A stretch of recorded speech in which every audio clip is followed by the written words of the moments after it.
The fantasy world of McLaren's childhood and the books he'd read would become an inspiration for the fancy dress wardrobe he created for his musical protégés. Reading about Blackbeard as a kid, memories of reading about Blackbeard, of reading about Geronimo, the last great Apache outlaw, suddenly leapt to life in my imagination as very colourful people in terms of their look. For a while after the Sex Pistols, I guess he carried on, in inverted commas, being a kind of pop manager, pop impresario, hired as a sort of drifting consultant by people like Adam and the Ants. I think Adam and the Ants paid him, the myth goes, and I quite like it, paid him 1,000 guineas to give him some ideas. He's talking about no romantic pirates and heroics. He said, everybody's wearing black, boy. Colour, heroicism. You know, that was what it was about. And he's told Geronimo, look at Geronimo, boy. Look at pirates, boy. Go.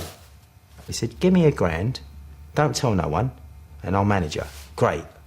And he gave me an education. And then he told me about the construction of pop music, and then he gave me a tape of, which I still got, because I used to make notes with him.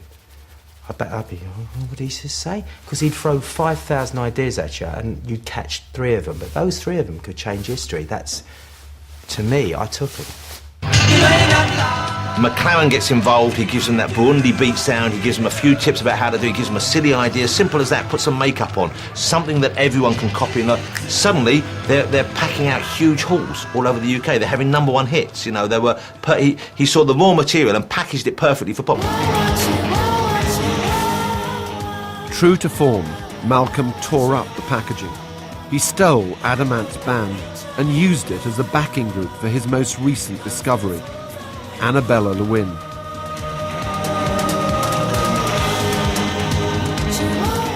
I used to work in a dry cleaners for pocket money when I was very young, being 13. I actually came in to talk to my boss to fire me or to make me resign. So she has to quit. She can't work here anymore. She's going to be in a rock and roll band, you know. I had observed that all of the pop generation that had changed social attitudes were a generation that really always was at that level of teenagehood where they were virgins and they were still experimenting with their sexuality. And I thought that Annabella was perfect for that.